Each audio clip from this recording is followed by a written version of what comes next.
Why, hello again, Commander.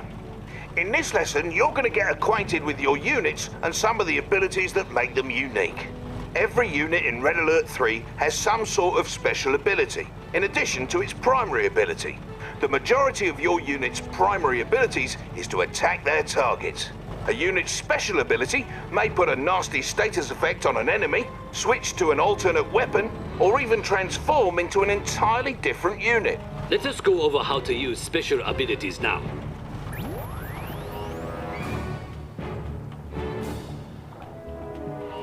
Select that allied cryocopter, if you please. The cryocopter's special ability is the Shrink Beam. With the cryocopter selected, left-click on its special ability button in the bottom right of your screen, or press the F key. Notice that the Shrink Beam is a targeted special ability, which means you have to left-click on a target to use it. Other types of special abilities take effect as soon as you press the ability button. Now then, use the Shrink Beam on my good friend the Soviet Hammer tank. Wait, what? No way, not me again!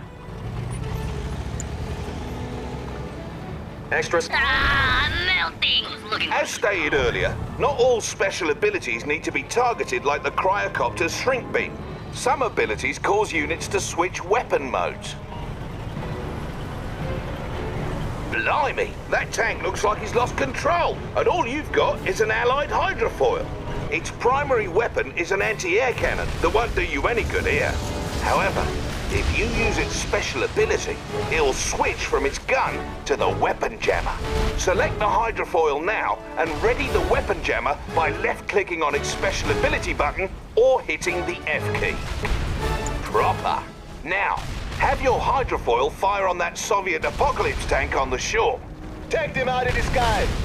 Ah, so much for that tea party. As you can see, the Apocalypse tank can no longer fire. Not so scary now, is he? So remember, even the toughest enemy units may be vulnerable to your lesser units' special abilities. Learn them all and never give up.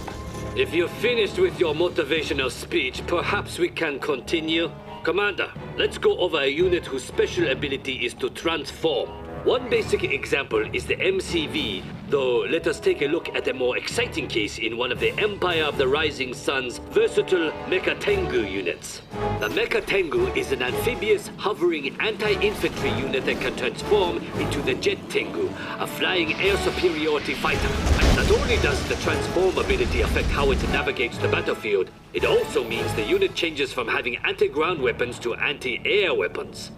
Select the Mecha Tengu and use its special ability. Got a score to settle? Impressive, no? Now, order your Jet Tengu to destroy that miserable cryocopter. And don't worry, it is merely a training robot carefully disguised to look like a real vehicle. No robots are going to get past you, Commander. You should know there are some units at your disposal whose primary ability either isn't a weapon at all, or will change depending on what you tell it to attack. For example, each faction has its own type of engineer unit, like this swarthy fellow over here. Engineers are special units that can capture any enemy structure or neutral tech structure. Much like with moving or attacking, you can select your engineer and right-click on a capturable structure. That'll make him go after it. Look, there seems to be an oil derrick you can capture out in the water. Oil derricks are neutral tech structures that provide additional income. Go get it.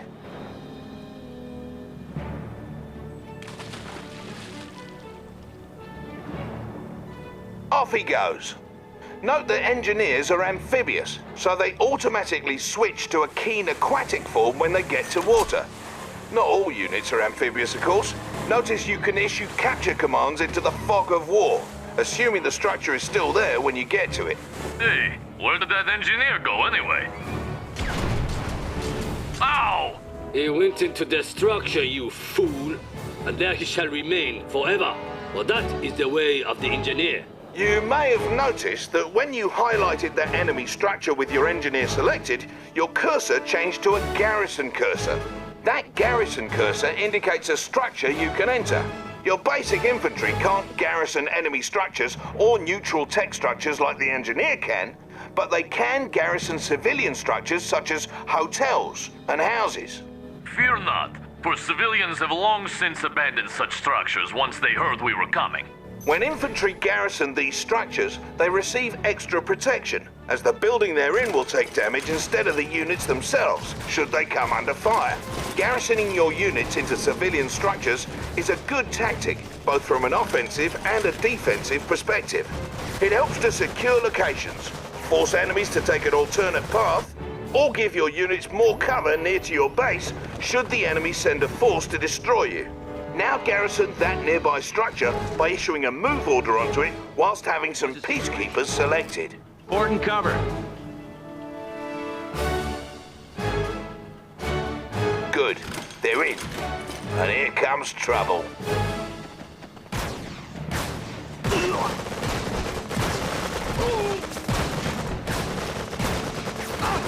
As you can see, those enemy training robots fired upon the structure rather than directly at your peacekeepers. Watch out though, because each faction has ways of clearing out garrison structures.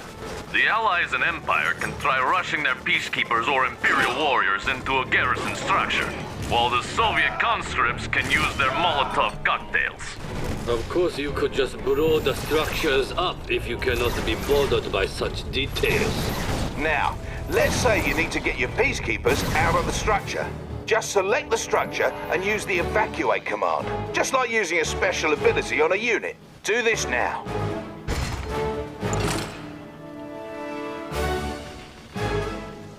Arm response. Right here. Some of your units can also be garrisoned by your infantry.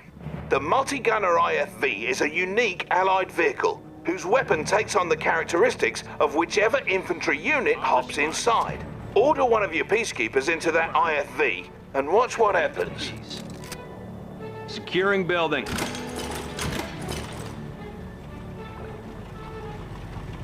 If I may, normally the IFV's weapon works best against aircraft, but once you garrisoned your peacekeeper into it, it changed into an anti-infantry weapon. While the IFV can only contain one infantry unit at a time, other vehicles can hold more and can transport your infantry around the battlefield. For example, the Riptide ACV is admittedly a good transport for getting infantry quickly and safely from one point to another, although infantry cannot fire out of it. Garrison your remaining infantry into the Riptide now. Arm response. So what's coming up?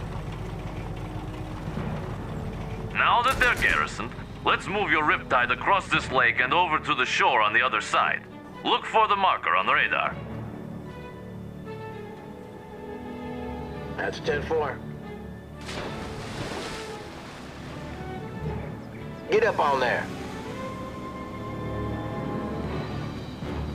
Riptides are a special type of unit in that they're amphibious, meaning they can traverse both land and water.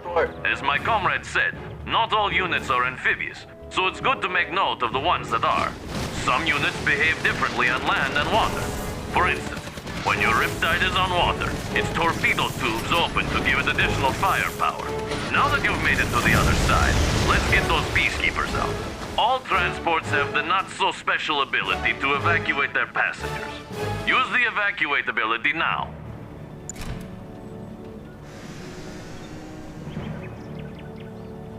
Dirt naps all around. Finally, let us discuss contextual attacks. A contextual attack is what you get when your cursor changes to something other than a normal attack cursor. Select the allied commander who has showed up so very unexpectedly. Tanya here. This Agent Tanya has different ways of attacking targets depending on the type of target. When you order her to attack enemy infantry, such as these lifelike robots, your cursor will be that of a normal attack cursor. However, when you highlight an enemy vehicle or structure, you get a demolition cursor. When ordered to demolish a target, Tanya will move very close to the target, set some charges, and blow it up. This is an example of a contextual attack. Go ahead and dispose of those forces using the commando. No sweat.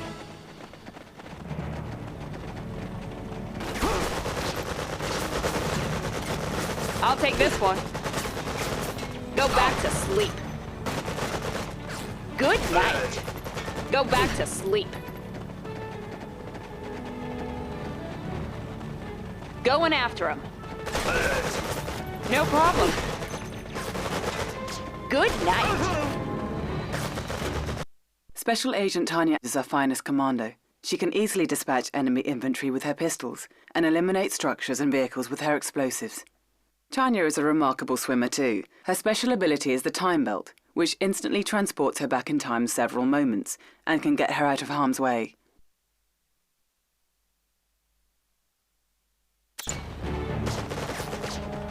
Knock, knock.